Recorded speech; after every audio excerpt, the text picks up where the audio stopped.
الحمد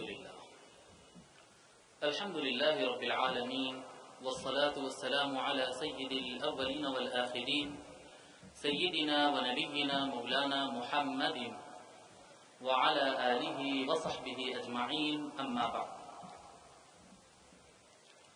محترم صدر جلسہ عالی جناب محمد عبد الرحیم قریشی صاحب دامت برکاتہم، استاد محترم مفکر اسلام زین الفقہاء حضرت العلامہ مولانا مفتی خلیل احمد صاحب دامت برکاتہم العالیہ، شیخ الجامعہ جامعہ نظامیہ، مفسر قرآن حضرت العلامہ مولانا قاضی سید شاہ اعظم علی صوفی صاحب دامت برکاتہم العالیہ، صدر کل ہند مشائخ، جمعیت المشائخ اور معزز حاضرین، قائدین، مشائخ علماء اور بزرگوں اور دوستو، السلام علیکم ورحمۃ اللہ. حضرات گرامی،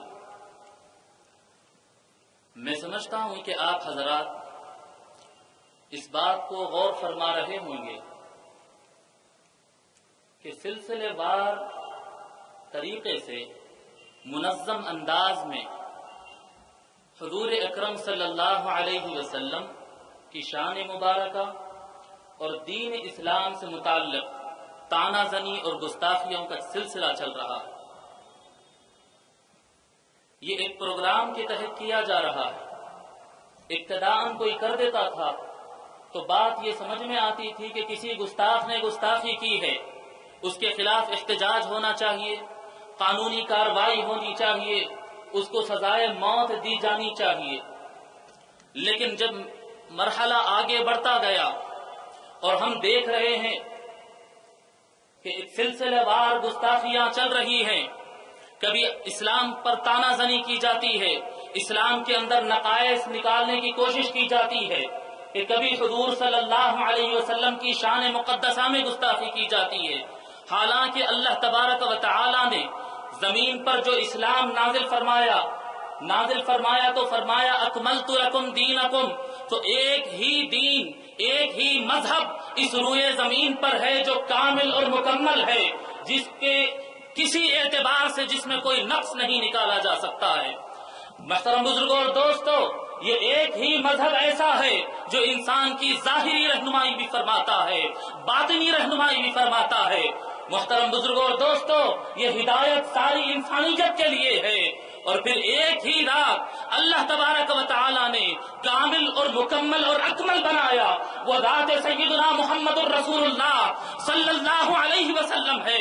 اللہ تبارک و تعالی نے جو کائنات اور مخلوقات کو پیدا فرمایا ہے، ان تمام کائنات اور تمام مخلوقات کے اندر ایک ہستی کو ایسے پیدا فرمایا جس کے اندر کوئی کتنا چاہ لے کسی قسم کا نقص نہیں نکال سکتا. وَأَحْسَنُ مِنْكَ لَمْ تَرَ قَطُّ عَيْنِي وَأَجْمَلُ مِنْكَ لَمْ تَلِدِ النِّسَاءُ خُلِقْتَ مُبَرَّعًا مِنْ كُلِّ عَيْبٍ كَأَنَّكَ قَدْ خُلِقْتَ كَمَا تَشَاءُ. آپ جیسا حسین و جمیل کوئی پیدا نہیں ہوا، آپ جیسا کامل اور اکمل میری آنکھ نے نہیں دیکھی. خُلِقْتَ مُبَرَّعًا مِنْ كُلِّ عَيْبٍ. صحابی رسول فرماتے آپ ہر عیب سے پاک پیدا ہوئے ہیں. كَأَنَّكَ قَدْ خُلِقْتَ كَمَا تَشَاءُ، جیسے کہ آپ اپنی مرضی کے مطابق پیدا ہوئے ہیں. اللہ تبارک و تعالی نے اتنا کامل بنایا، پھر کیا وجہ ہے کہ آج حضور اکرم صلی اللہ علیہ وسلم کی ذات مقدسہ میں گستاخیاں کی جاتی ہے، اسلام میں طعنہ زنی کی جاتی ہے، غلطیاں نکالنے کی کوشش کی جاتی ہے؟ محترم بزرگوں اور دوستو، اس کی بات میں آپ کو بتاتا ہوں. اس کی وجہ یہ ہے کہ جب ایک طرف جمال ہوتا ہے تو اس کے مقابل میں حسد ہوتا ہے، جب کسی طرف کمال ہوتا ہے، اکملیت ہوتی ہے، تو دوسری طرف حسد کارگر ہوتا ہے. یہ بغض، یہ عناد اور یہ گستاخیاں پیدا ہوتی ہے حسد کی وجہ سے. دیگر اقوام حسد کرتی ہے اسلام کی اکملیت پر، آقا صلی اللہ علیہ وسلم کی کاملیت پر، اس وجہ سے گستاخیاں کرتی ہے. ایک اور اہم وجہ ہے، وہ وجہ ہے اسلام کا پھیلنا، آقا صلی اللہ علیہ وسلم کے پیغام کا پھیلنا. آج مسلمانوں کے اندر وہ اتحاد نہیں ہے، آج مسلمانوں کے اندر وہ علمی لیاقت نہیں ہے. آج مسلمان تعلیمی اعتبار سے سب سے پست قوم ہے، معاشی اور مادی اور اقتصادی اعتبار سے سب سے پست ہے، اتحاد کے معاملے میں سب سے پست ہے، ہر اعتبار سے بیکورڈ ہونے کے باوجود، کمزور ہونے کے باوجود اس کا پیغام، اس اسلام کی تعلیمات، آقا نبی رحمت صلی اللہ علیہ وسلم کا پیغام کبھی امریکہ میں داخل ہو رہا ہے، برطانیہ میں داخل ہو رہا ہے، شرق سے لے کر غرب تک، جاپان سے امریکہ تک اور ساؤتھ افریقہ سے لے کے رشیا تک، ہر طرف اسلام کا پیغام پھیل رہا ہے۔ اس کی وجہ کیا ہے؟ یہ میرے آقا سید المرسلین صلی اللہ علیہ وسلم کی سیرت مبارکہ ہے، وہ پاک کردار ہے، میرے آقا صلی اللہ علیہ وسلم کے عطا کیے ہوئے وہ پاک تعلیمات ہے، جو جہاں پر پہنچے، جو انصاف کی نگاہ سے دیکھے تو کلمہ پڑے بغیر رہ نہیں سکتا۔ محترم حاضرین کرام، اسلام کی شبیہ کو بگاڑ کر پیش کرنے کی کوشش کی جا رہی ہے تاکہ مسلمان ہونے والوں کے سلسلے کو روکا جا سکے۔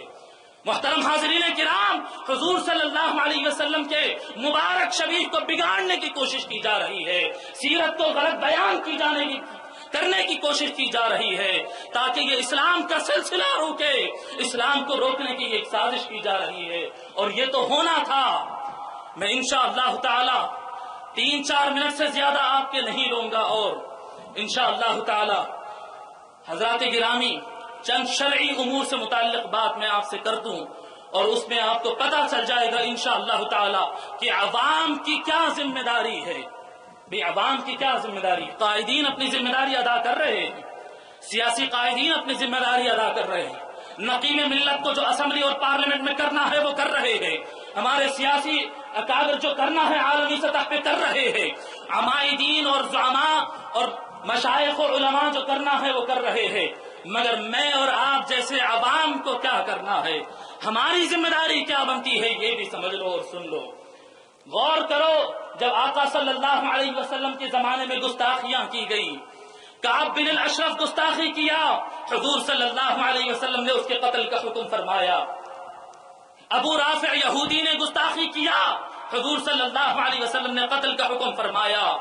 اور کبھی ایسا ہوا کہ ذوالخویسرہ التمیمی نے حضور کے سامنے صحابہ کی موجودگی میں گستاخی کیا۔ بخاری شریف میں آتا ہے خالد بن الولید اور عمر بن الخطاب نے تلوار نیام سے نکال لیا، اذن لی اضرب عنقہ یا رسول اللہ اجازت دیجئے اس گستاخ کی گردن مار دیتا ہوں۔ حضور صلی اللہ علیہ وسلم روک دیتے ہیں، منع فرما دیتے ہیں۔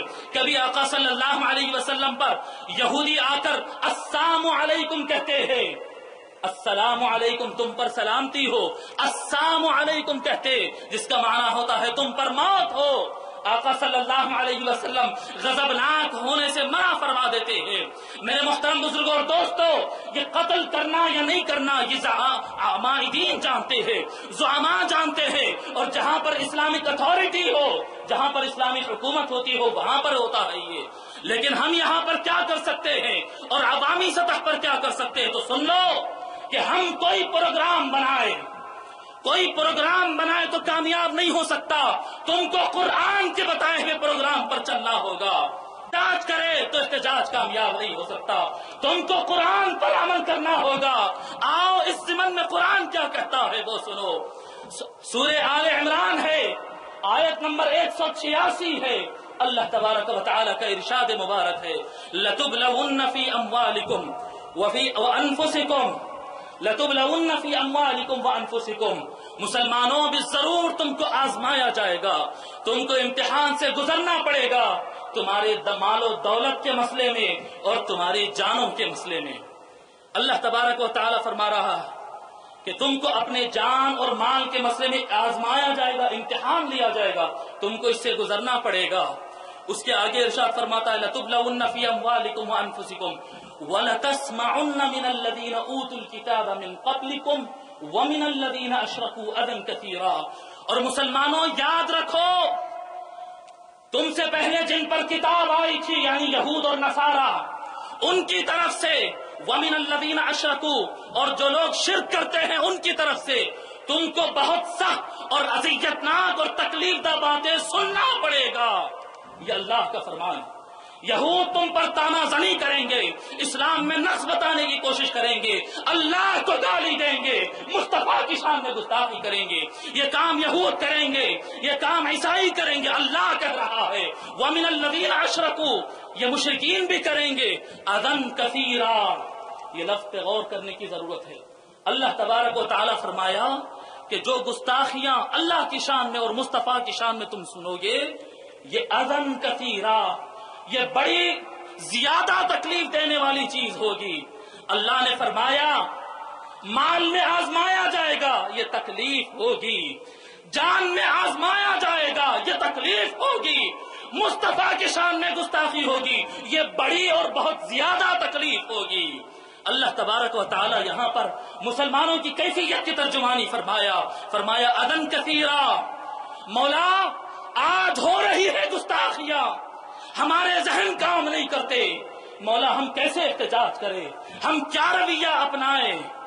محترم بزرگوں اور دوستو، میرے استاد محترم حضرت العلامہ مفتی خلیل احمد صاحب دامت برکاتہم العالیہ نے ایک مرتبہ بڑا جملہ فرمایا تھا، بڑا نایاب اور قیمتی جملہ۔ آپ نے فرمایا تھا دیکھو، ایک ہوتی ہے تحریک اور ایک ہوتا ہے اس پر عمل کرنا۔ ایک ہوتی ہے تحریک، یہ کب کی بات ہے؟ جب اسی دارالسلام پر سارے عمائدین ملت کل جماعتی جلسہ رد قادیانیت میں کیے تھے۔ مفتی خلیل احمد صاحب کے مکان پر جب اجلاس ہوا تو حضرت شیخ الجامعہ نے یہ فرمایا تھا دیکھو بابا، تحریک تو ہو گئی، بیداری شعور تو ہو گئی، اب اس پر مسلسل عمل کرنا استقامت کے ساتھ، یہ چیز تم کو کامیاب کرے گی۔ صرف ایک مرتبہ سروں کا سمندر بتا دینا، پھر اپنی پرانی روش میں چلے جانا، اس سے مسائل حل نہیں ہوتے۔ مسئلہ حل کرنا ہو اور تم کو انقلاب برپا کرنا ہو تو تحریک کے بعد عمل کرنا ہوگا اور وہاں پر اپنی استقامت بتانا ہوگا، اپنی استقامت بتانا ہوگا۔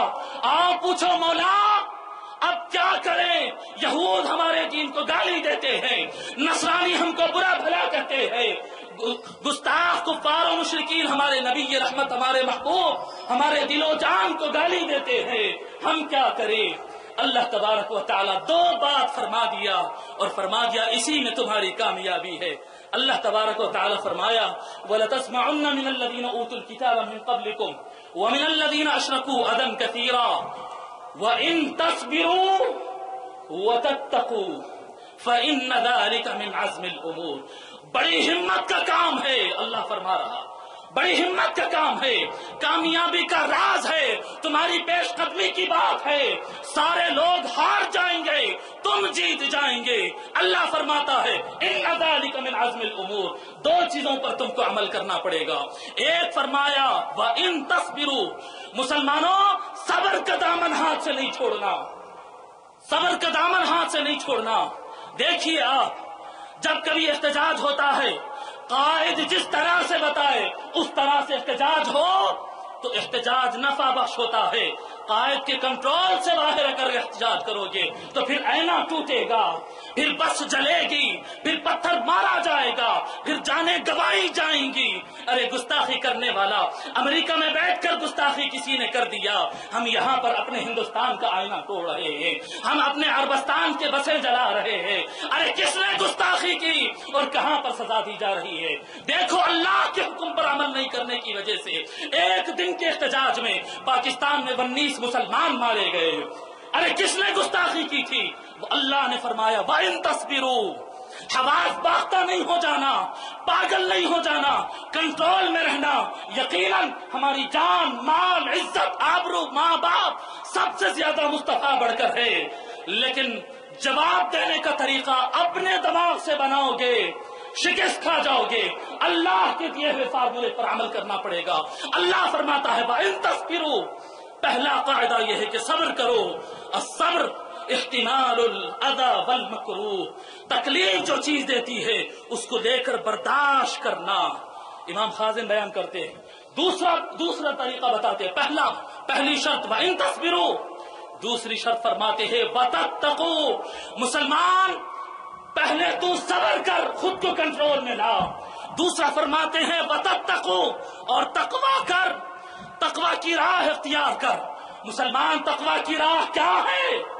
آج ہم مسلمان معاذ اللہ ہم جھوٹ بول رہے ہیں، ہم رشوت لے رہے ہیں، ہمارے درمیان گناہ ہو رہے ہیں، امت دنیا اقوام عالم دیکھ کر کہتی ہے یہ ہے مسلمان، یہ ہے محمد عربی کے پیچھے چلنے والے، یہ ہے وہ رسول اللہ کے مطیع و فرما بردار۔ ارے لوگوں، میرے مصطفیٰ نے سچ کا حکم فرمایا ہے، جھوٹ سے منع فرمایا ہے، رشوت سے منع فرمایا ہے، آپس میں ایک دوسرے کو قتل کرنے سے منع فرمایا ہے، ایک دوسرے پر رحم کرنے کی بات کی ہے، اتحاد کی بات کی ہے۔ یہ مصطفیٰ کے کردار کو اور تعلیم کو اپنانا یہ تقویٰ ہوگا۔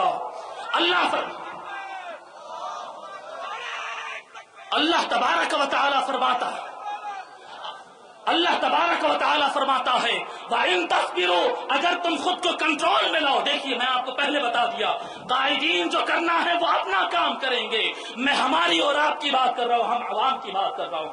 ہماری ذمہ داری یہ ہے کہ صبر میں رہیں اور مصطفیٰ کے کردار کو اپنائے، مصطفیٰ کی رحمت کی ترجمانی کرنے والی چلتی پھرتی کتاب بن کر بتائے اپنے نبی رحمت کے پیغام۔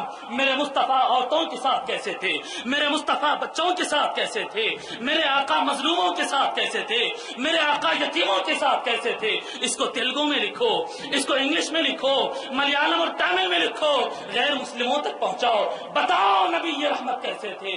وَإِن تَصْبِرُوا وَتَتَّقُوا فَإِنَّ ذَلِكَ مِنْ عَزْمِ الْأُمُورِ۔ محترم بزرگوں اور دوستو، اگر یہ تم عمل کر لو گے، یہ تو میں عوام کے لیے پیغام دے رہا ہوں، اگر یہ دو چیزوں پر تم عمل کر لو گے تو یقیناً اللہ کے پیغام کے مطابق ہم سب کامیاب رہیں گے۔ اور اس کو چھوڑ کر اپنے دماغ سے پھر 1000 پروگرام بناؤ، ہمارے پروگرام چلنے والے نہیں ہے، ہادی امت کی دی ہوئی کتاب کا ہی پروگرام چلنے والا ہے۔ وما علینا الا البلاغ، والسلام علیکم۔